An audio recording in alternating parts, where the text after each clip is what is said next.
Hello again everybody, welcome back to IndyCar 2.0.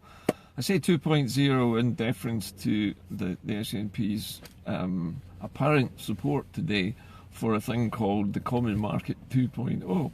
Pardon me, 2.0. What's the Common Market? Why does it say 2.0 and what's it all about anyway? Well, it's all about this idea of having a new arrangement with the European Union.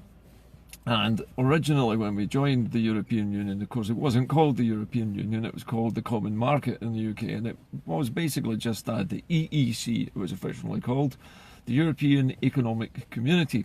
And it was set up as a trading bloc so that people could trade with each other without having to pay taxes to each other's governments on the goods that were traded. And the idea was just to create a level playing field so that all the countries of Europe were interdependent on one another and could trade equally. And we joined that in 1973, and that would have been fine, except that the European Union has grown since then, and there has been a political union which we have signed up to through the Maastricht Treaty and then the Lisbon Treaty, and then there was the Schengen Agreement, and there's this closer and closer union, and there's a social chapter, and so it goes on. The European Union project has grown like a hospital, basically, with all sorts of bits and pieces added on to it, to the point where it's unrecognisable from what it was before. And the idea here is that if people can't stomach staying in the European Union, at least the English people can't stomach it, we could give them something like they had back in 1973, which is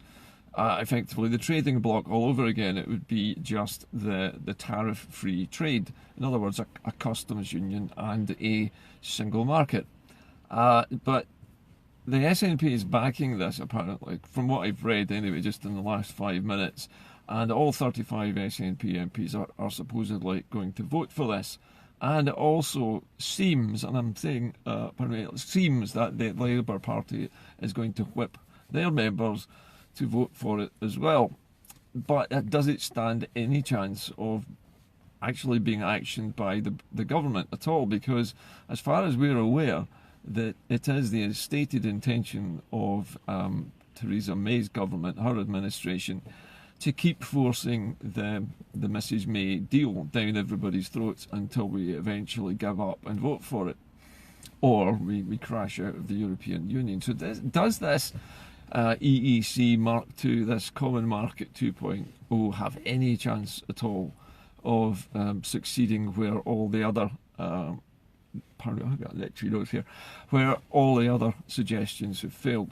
Well, it's perhaps something that the Labour Party and perhaps something the SNP and even maybe the Greens could get behind. I don't know. Maybe the Lib Dems will get behind it.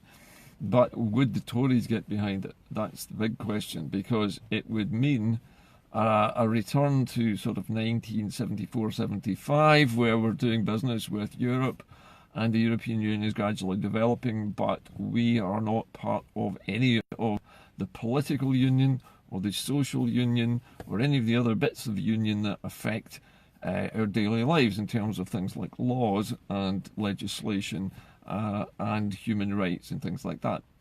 Would it be enough? Well, according to the SNP, this is the sort of minimum standard that they would accept if we can't stop Brexit.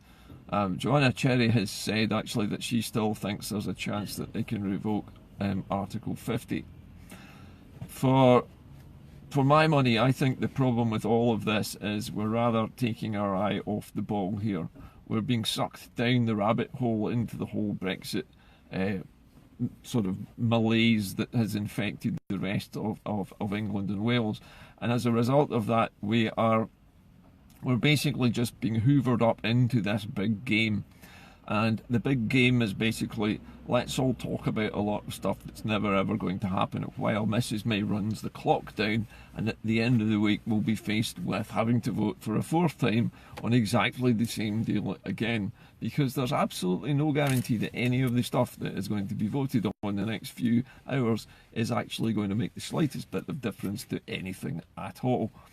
And you have to ask yourself, is this a good use of our MPs' time in Westminster? Or would it be better perhaps if the SNP was concentrating a lot more on planning the next referendum to get us out of this mess? And do we even need a referendum at all?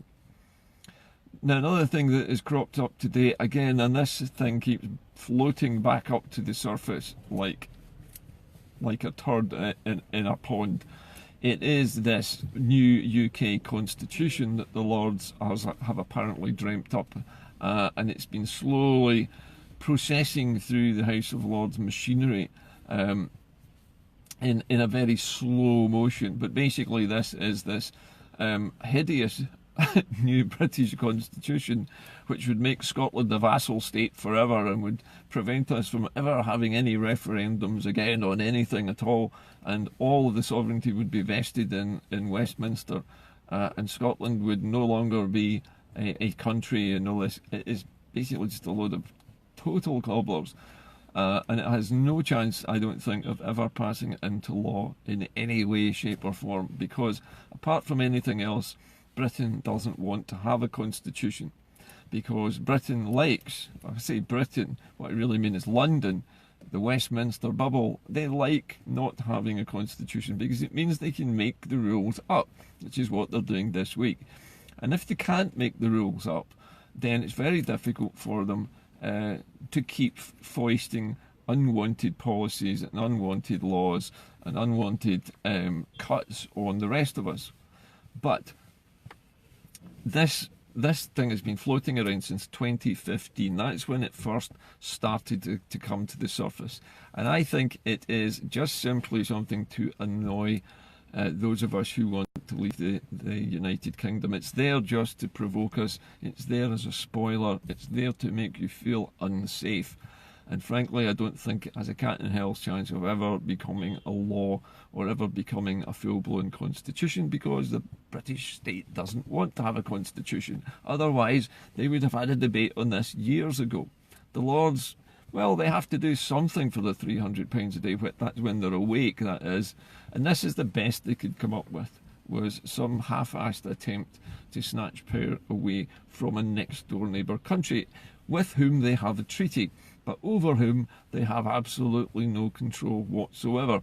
So it's rubbish, frankly, and I think you should just ignore it. Now, I don't always do 2 shows a day, but it occurred to me that something is missing at the moment from the Scottish for an independence. We've got a constitution coming, right? We know that's there. We know it's at Holyrood. We know it's waiting to be actioned after we vote on independence. But there's another thing that bugs me, and that is that the independence offer that the SNP has been planning to make to us as the population of Scotland is based on a thing called the Growth Commission's report. And the Growth Commission was set up to examine the absolutely worst possible way that you could become an independent Scottish state. And the worst possible way would be to copy all of the Tory spending plans for Scotland and to pay all of the debts that we don't owe to England back, and to accept the debts and the deficit that have been imposed upon us by the English state, which we don't really need to pay back, and lumber ourselves with this colossal debt that we have to pay back to England, while still not being able to fully take advantage of things like our oil revenues and our gas and electrical supply and all the rest of it. So the Growth Commission report is actually an exercise in how you can make a silk purse out of a sow's ear. But actually, that's not the way independence should be being planned. And we all know that it's not the way it should be getting planned. So the Growth Commission report was proof, as if we needed it, that independence is possible, even if you followed the worst case scenario, and even if you adopted all of the Tories' austerity policies, you could still have independence. Even if you didn't have any oil, not a single drop of oil, you could still be independent and pay all this debt to England, and you could still have a successful country. So it's proved to everybody, and hopefully it should shut up the Tories, that independence is possible even with their ridiculous restrictions placed on it. But what we don't have is a document which shows actually how you would really do this. How would you really become an independent state? What would you really offer the people of Scotland? And what would you base that offer on? And I'm thinking that what we need to look at is not the Growth Commission, but a Sustainability Commission, One of the things that's causing problems in the global economy at the moment is there is no growth left in the world economy, because everybody and everything has already been exploited, which means there is no additional value to be added to anything. And therefore, inflation and prices and interest rates and lending rates cannot rise anymore. That's why we have zero interest rates virtually for the last 10 years, because nobody can make any extra value out of the world economy. It's flatlined, it's dead, right?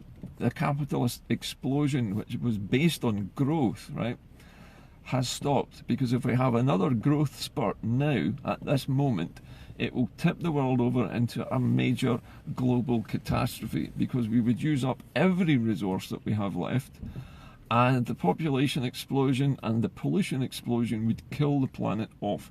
And the people in charge of planetary global economic management know that. But what we don't know is what we can do about that. So Scotland has the opportunity here to start its own sustainability commission. And that should mean looking at how to build Scotland as a completely sustainable zero carbon economy without any growth. Now, you heard me right, without any growth, without any profits. No profits. The idea is that if any surpluses are made, then they are reinvested into the businesses that are run in Scotland. And that most of the businesses in this new Scottish economy should be they should be in the ownership of the people who are working in them. And the people who are working in them should be the ones who share any profits that are made, or who decide to invest any profits that are made back into the business to secure their long-term future, or even better, to create more human jobs for more human beings. Because the way growth works is that if growth keeps working, then what will happen is more and more machines will do the work, more robots will take over. The human beings will have no jobs and no way to earn any money. So somebody would then have to tax the companies whose robots are making the stuff, and then distribute that tax money, which they've taken from those companies, and give it back to the people who then need to buy the products. So you see where I'm going with this? The problem is that growth is finished, it's ended, it's over, the world has finished growing, the economy can't grow anymore. So we need to plan the Scottish economy based not on growth, but on shrinking the number of our population and keeping the amount of wealth in the country relatively stable, so that with the slightly fewer numbers of people, their quality of life will rise. And at the same time, because there's fewer of those people, they have less of a footprint on the planet, they produce less pollution, there's less sewage going into the sea or into our rivers, there's less pollution coming from heating their homes, there's less energy needed for their transportation, their cars, their ships, their planes, and so on. There are just too many people in the world. And I think somebody needs to say it. And somebody should really be Scotland, because Scotland is a wee place, it has tremendous natural resources that it could be exploiting much more efficiently than it is.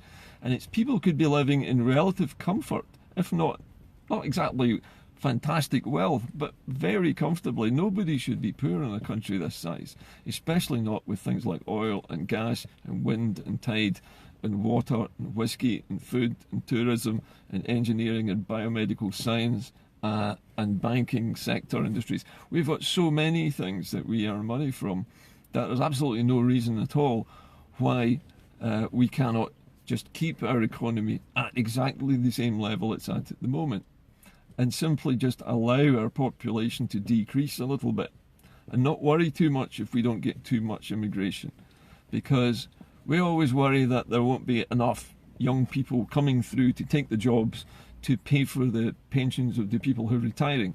The problem is that doesn't work anymore, because there's far more people retiring than there are young people to support them.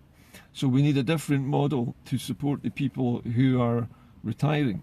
remember, a lot of these people might not need to retire now, because if they're healthier and they're still active and fit at 65, 70, 75 years, they should be allowed the option of continuing to work, or even better, developing new businesses and creating new jobs for other young people and teaching them new skills. Stop the robotic exploitation of workers as well, because robots are fine and great and dandy and everything else, but why just build a robot just because you can?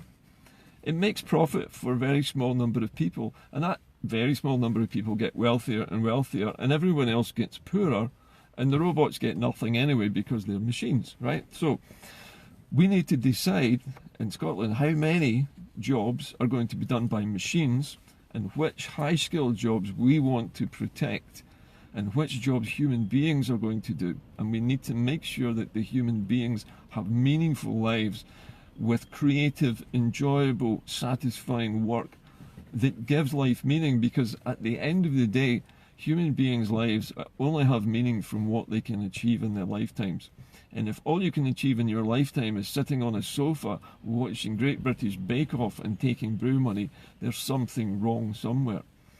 So my vision for Scotland's future is one where we no longer are trying to grow the economy any bigger. We're not trying to generate billions of pounds. What we're trying to do is take the billions of pounds we already have, use it a lot more wisely, reduce our energy consumption to a peep, and not be so fussed about how many young people are being born, because we can't do that anymore. We don't have that luxury anymore. When you prolong the lifespan of your species, then that means at the other end of the life, at the beginning of it, there have to be fewer individuals being born, because your herd of human beings cannot support that number of non-active members of that herd of human beings. Those human beings have to be doing something in order to make it worthwhile for the rest of that community. And we need to think about that. We need to stop avoiding the issue, because I feel that the whole issue for the last 10 years has been completely avoided. All talk of population control is a taboo subject. And everybody's delighted when the birth rate goes up. Everybody thinks that's wonderful, lots of new children coming along to support all the old people. It's not going to work. There's going to be far, far more old people than there are young people to support them. And anyway, why should the young people support the old people? The old people have made lots and lots of money throughout their lives.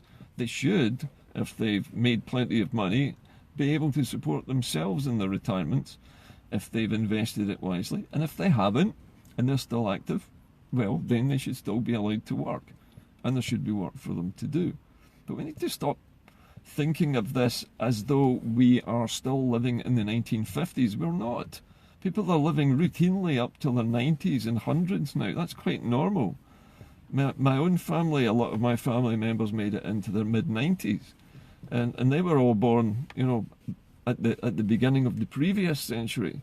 And if they were that healthy then, and they've got good genes, then those genes might be passed on to me and my kids. I might live till my 90s if I'm lucky, if nobody wipes me out on the road first. But my kids will probably live into their 90s too.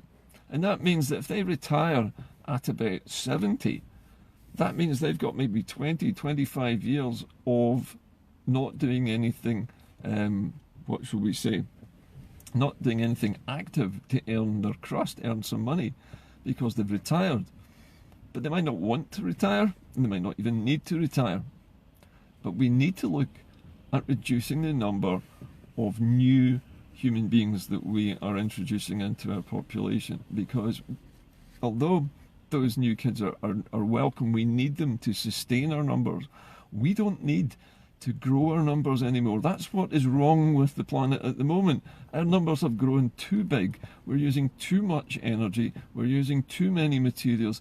We're throwing away so much stuff that we really need to stop and learn how to reuse that stuff, how to remanufacture it, and stop filling up holes in the ground with crap that we have just bought and used once. So we need to change our ways. All I'm saying in this broadcast is I want to see a sustainability commission set up. I'd like to see the independence that we offer people, offering them something different, frankly, than more of the Tory austerity that we've seen from the Growth Commission. That shouldn't be necessary. All the oil wealth in the North Sea, right? We're not going to be burning that oil in the future. Quite simply, we can't afford to burn that oil in the future. Otherwise, we are going to cook the planet. So that oil will have to be used for something else.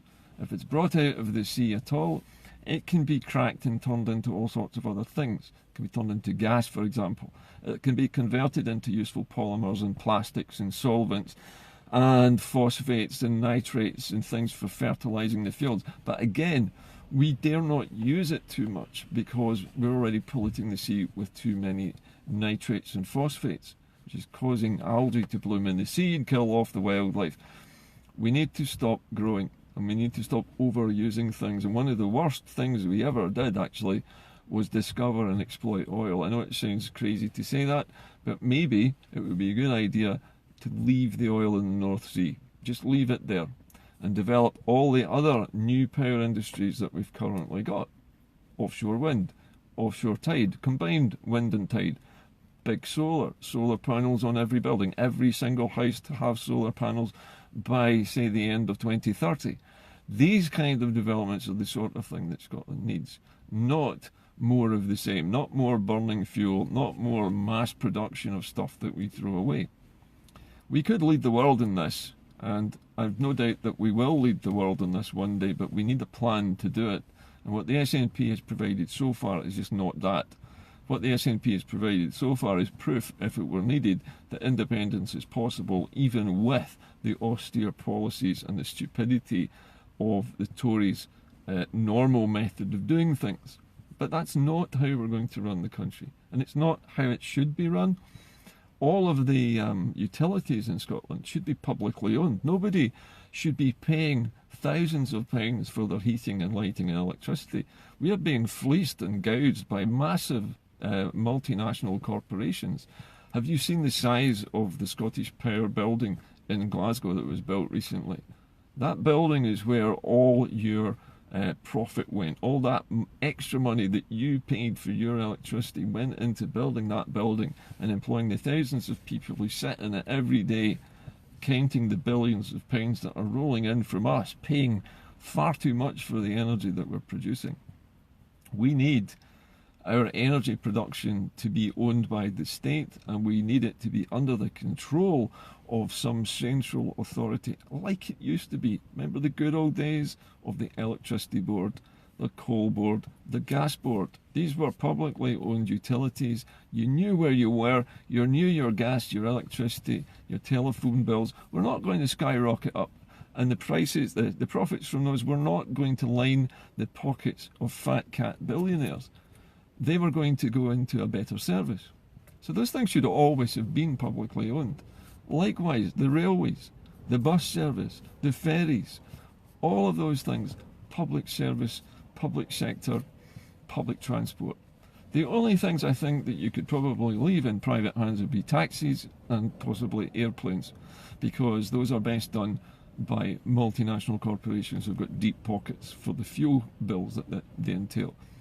But apart from all of this, Scotland should be doing something completely different from the rest of the world. We should be the ones setting the example, not following Tory dogma like the Growth Commission suggests. Now, I might be coming across a little bit as an old socialist here, but I'm also a realist. And the realist in me says that the planet is going to tip over a cliff. And that cliff of climate chaos and extreme weather conditions is going to cause starvation, it's going to cause crops to fail, millions of people are going to be killed by flooding and inundation and disease because of it, and we are doing nothing at all. I mean, this is not just an environmental catastrophe, this is a human catastrophe, and it's about to overtake everybody.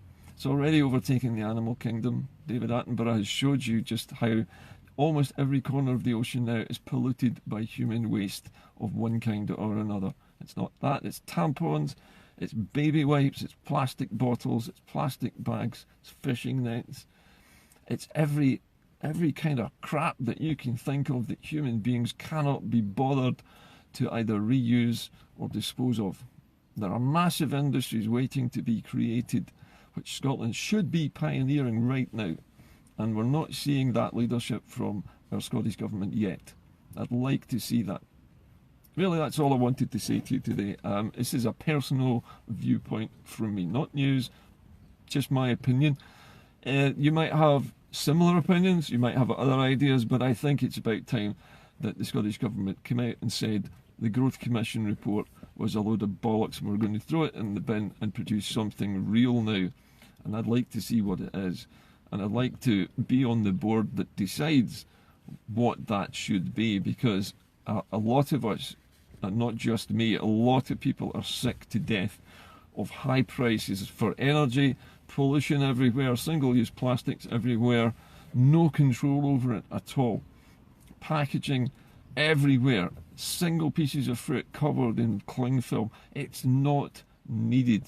It should be binned and banned right now. The Scottish Government could ban it if it wanted. They could just say every supermarket, every shop, no more unnecessary plastic wrapping on things like fruit and vegetables. Any trays or any containers that are made must be fully recyclable, but not only that, but the people who make the trays must be forced to recycle them. As soon as you start creating laws like that, you create new industries, because the companies who make this crap need then to create new businesses to dispose of it. And this is how things change. At the moment, nobody is doing it, and I think really now is the time to start thinking about it. Because when we do vote for independence, the last thing we want to do is to vote for the same old shit again. The same old British crap, the same old American consumer crap. Let's leave it behind. Let's start fresh, a fresh sheet of paper, and let's design a country which doesn't run like that. It's not that hard to do. It can be done. It's already been done before in other places, and it can be done here. I'm almost certain that all we have to do is just say the words, become independent, and let's put it to our government and elect a government which promises to do these things. Because I am absolutely sick of looking at mountains of rubbish. Wherever I go in this city of Glasgow, you stop at a traffic light, there's mountains of crap lying outside on the pavement, on the grass, in the bushes, in the trees. It's everywhere. It's filth, it's unnecessary, and it should stop. Run over. I'll see you all later. Bye-bye.